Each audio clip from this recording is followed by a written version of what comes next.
Welcome back to the Lights Out podcast, bedtime stories for boys and girls for when the lights go out. Good evening, boys and girls. Are you ready for bed? Are you all tucked up, snuggled up, and ready for another Lights Out bedtime story? Well, you're in for a treat tonight, especially if you like to use crayons, because tonight's story is called The Day the Crayons Quit by Daywalt. Once upon a time, one day in class, Duncan went to take out his crayons and found a stack of letters with his name on them. To Duncan, "Hey Duncan, it's me, Red Crayon. We need to talk. You make me work harder than any of your other crayons. All year long, I wear myself out coloring fire engines, apples, strawberries, and everything else that's red. I even work on holidays.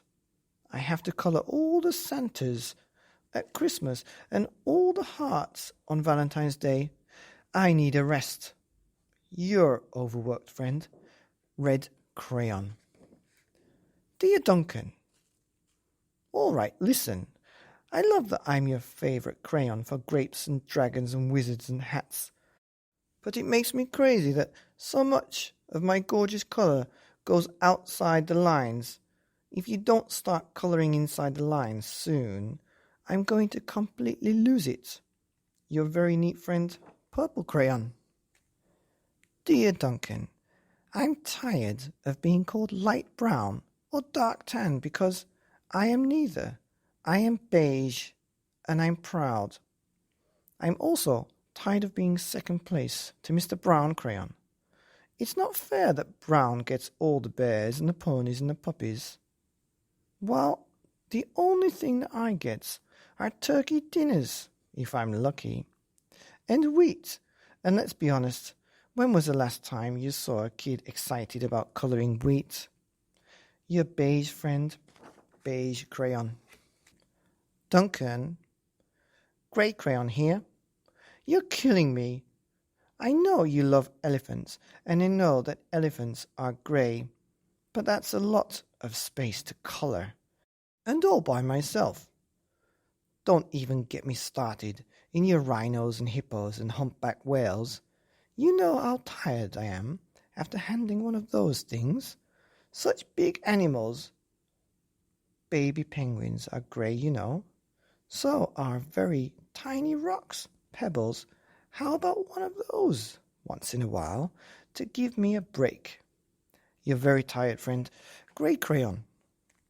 "Dear Duncan, you colour with me, but why? Most of the time I'm the same colour as the page that you're using me on. White. If I didn't have a black outline, you wouldn't even know I was there. I'm not even in the rainbow. I'm only used to colour snow or to fill in empty spaces between the other things, and it leaves me feeling, empty. We need to talk. Your empty friend, the White Crayon." "Hi, Duncan. I hate being used to draw the outlines of things that are coloured in by other colours, all of which think they're brighter than me. It's not fair when you use me to draw a nice beach ball and then fill in the colours of the ball with all the other crayons. How about a black beach ball sometimes? Is that too much to ask? Your friend, Black Crayon." "Dear Duncan, as Green Crayon, I am writing for 2 reasons. One is to say that I like my work, loads of crocodiles, trees, dinosaurs and frogs. I have no problems and wish to congratulate you on a very successful colouring things green career so far.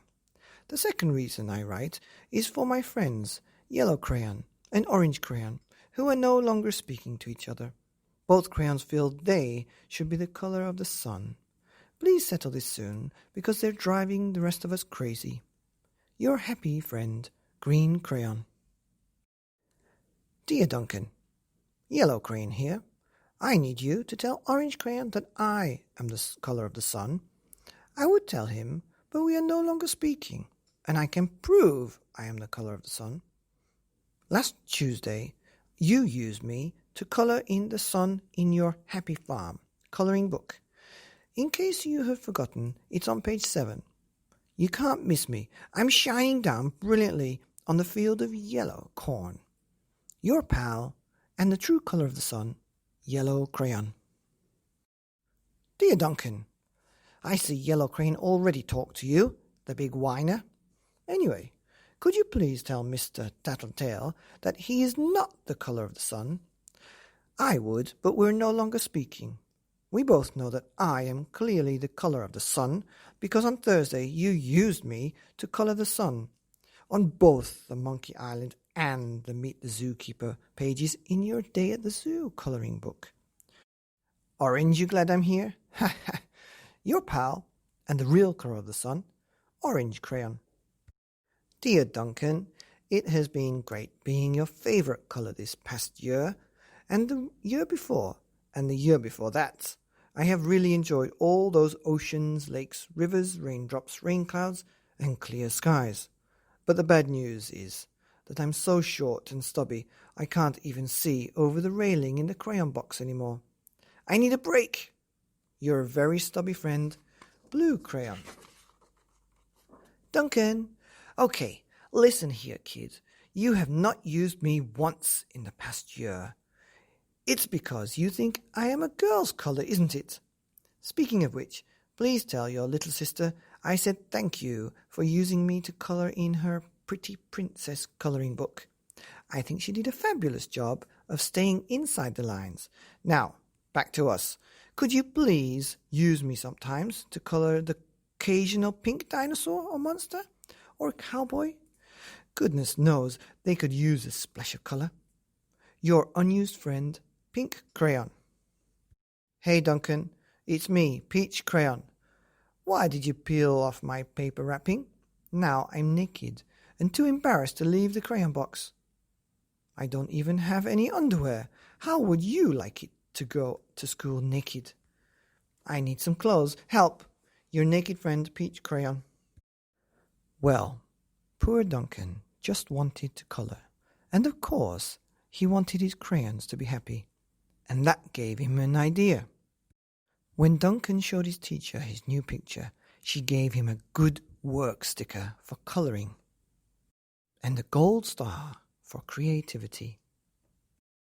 Wow, what an amazing story about a box of crayons who all wrote Duncan a letter. We had the red crayon, the purple crayon, we had the beige crayon and the grey crayon, then we had the white one and the black one, and the green crayon, and the yellow and orange who all were fighting over who was the colour of the sun, the stubby blue crayon, the pink crayon, and then the naked peach crayon.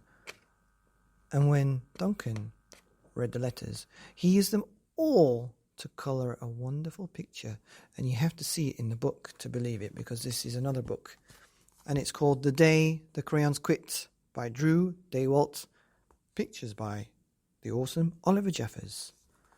Thank you for another Lights Out bedtime story. Good night. See you tomorrow.